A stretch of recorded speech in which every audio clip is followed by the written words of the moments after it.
Buenos días, presidente. Hans Salazar, de Noticiero en Redes. Primeramente, preguntarle, presidente, hace unas semanas fueron desalojados los jubilados de Mexicana de Aviación, este problema que pues ya se ha tocado aquí incluso por parte de usted.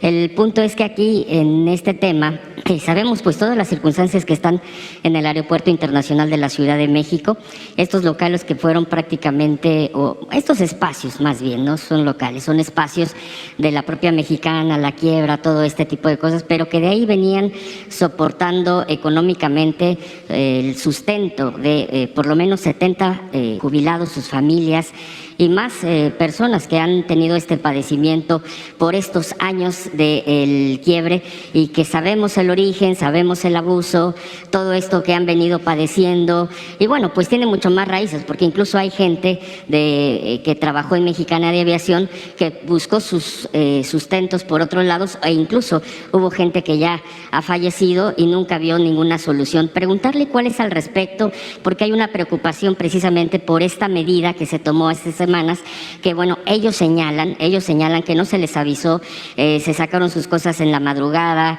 no hubo un tema de atención hacia ellos, de explicarles cómo estaban las circunstancias, sino simplemente un acto de autoridad, y ellos refieren como un acto injusto, de acuerdo a lo que se venía dialogando con el gobierno federal para procurar su bienestar, su sustento económico, presidente. Esa sería mi primera pregunta. Pues hay que pedirle información a la secretaria del Trabajo, porque ella es la que está atendiendo este asunto. Vamos a pedirle que... Sí, pero de todas maneras, que nos informe bien, Luisa María, alcalde. Es un asunto muy lamentable, es de estos temas que se heredaron de la política neoliberal y de corrupción, que por cierto de eso no hablan los medios, pero cuando privatizaron todo, pues se cometieron muchas injusticias, ¿no?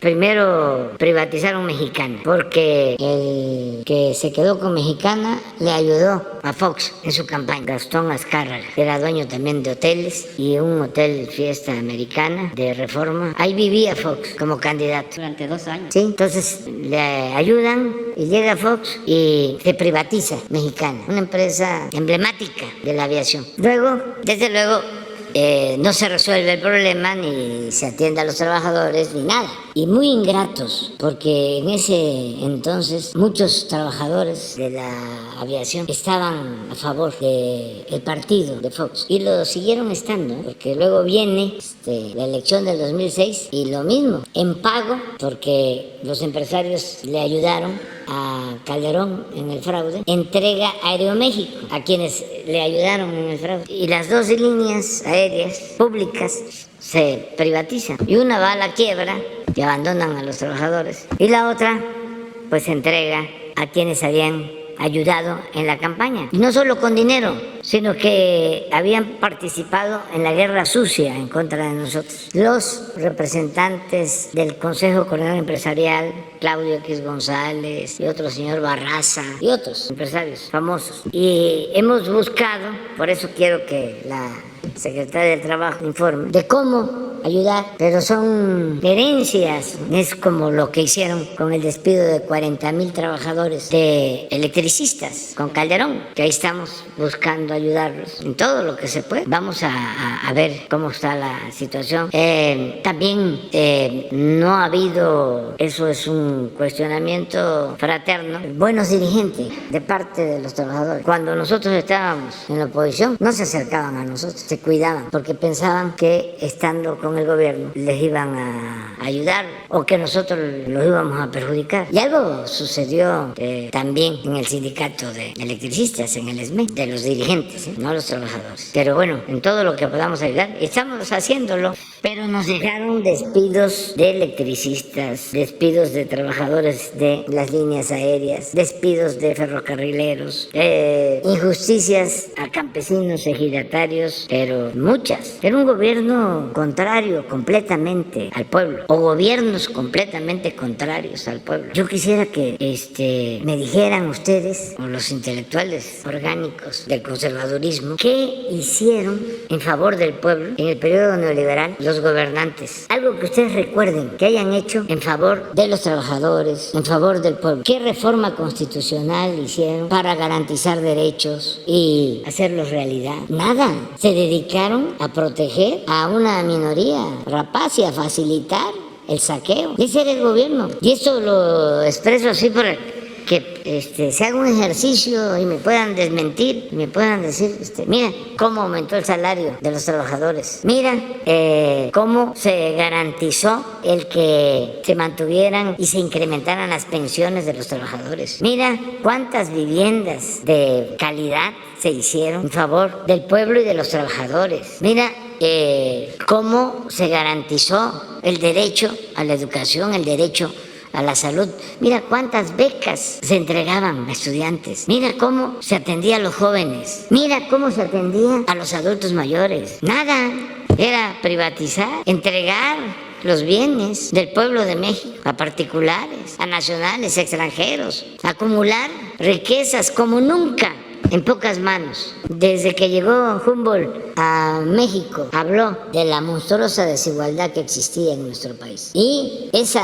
desigualdad, aunque parezca increíble, se profundizó aún más en el periodo neoliberal. Unos cuantos acumularon riquezas como nunca, a la par de que se saqueó a México, también como nunca, ni en la época colonial, que se dedicaron a llevarse el oro y la plata a Europa. Se robó tanto como en el periodo neoliberal. Y hay todavía muchos que defienden eso y se quedan callados, intelectuales. Ahora que está yo viendo a Silva Gerson, imagínense lo que pensaría su abuelo, don Jesús Silva, que era un hombre consecuente, contrario al conservadurismo. Hay libros de él que son de enseñanza obligatoria, los 2 tomos del Fondo de Cultura Económica de Historia de la Revolución Mexicana y muchos otros textos. Y me acuerdo de un pasaje de uno de sus ensayos donde habla defendiendo la revolución y dice, usa una palabra bellísima, de esas palabras coloquiales que ya no tienen que ver con el tecnicismo, los tecnicismos, la jeringonza tecnocrática de los intelectuales orgánicos de ahora. Decía don Jesús, insensatos, aquellos que sostienen que estábamos mejor con el porfiriato.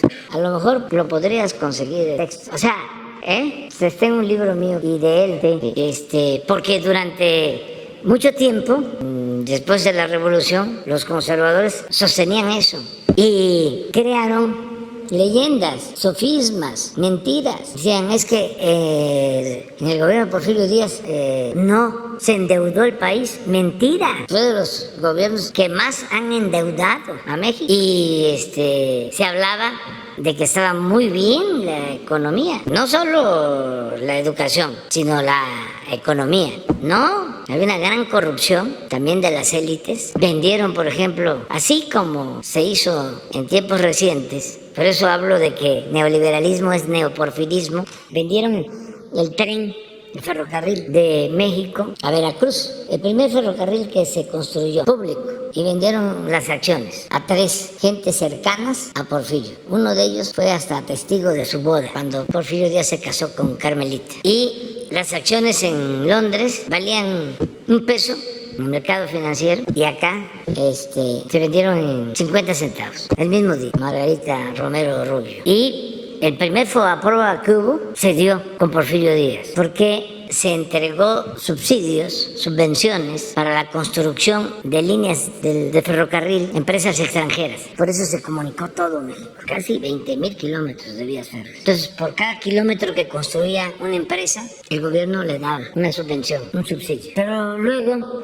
las empresas ferrocarrileras extranjeras se declaran en quiebra y las rescata el gobierno. Ese es el primer FOBAPROA, que también está vinculado con la corrupción, porque el hermano de Limantur, que era el secretario de Hacienda, tenía información privilegiada, y antes de que se compraran las acciones por parte del gobierno, que estaban bajas las acciones, en Nueva York compraron acciones al momento que se lleva a cabo el rescate, las acciones suben de precio y ganan muchísimo dinero. Un poco también lo que cuenta don Jesús Silva Gerso de cuando se pagaron las indemnizaciones a la empresa El Águila, expropiada en el 38. Pasa el tiempo y se llega a una negociación en la época del presidente alemán y se encierran en la casa del director de Pemex, Bermúdez, de ese entonces, con el representante de la compañía El Águila, con el acuerdo de que nadie iba a decir nada sobre el pago de la indemnización. Pues alguien filtró la noticia, pero antes compraron las acciones en el mercado financiero de Londres. Entonces, cuando se filtra la información de que iban a pagar la indemnización, las acciones se van a los cielos, se van al cielo, a las nubes, y ganan mucho dinero con especulación. Entonces,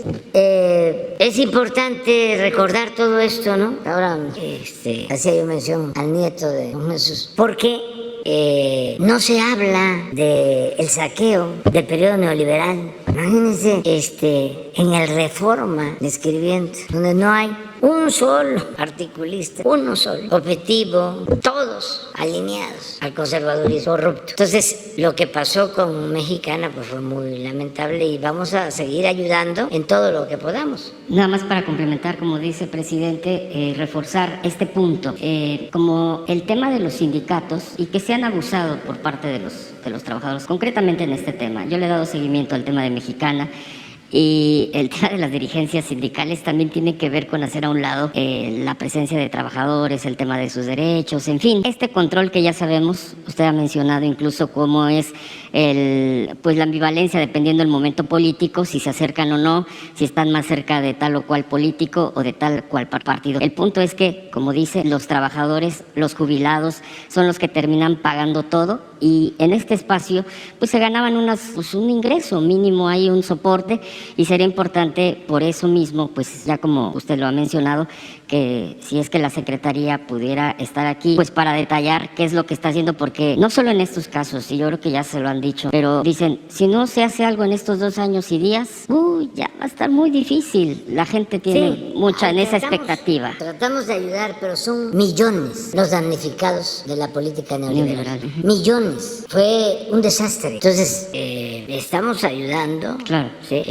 Y buscando opciones alternativas. Pues el propósito del gobierno es que haya justicia, claro, y se consiga la felicidad del pueblo. Y en eso estamos. Más o menos, ¿en cuánto tiempo estaría la secretaria? Pues en una semana, más tardar, que nos informe bien de cómo está la situación. Y si me permitiera ese día, bueno, estar al pendiente nada más para dar seguimiento. Sí.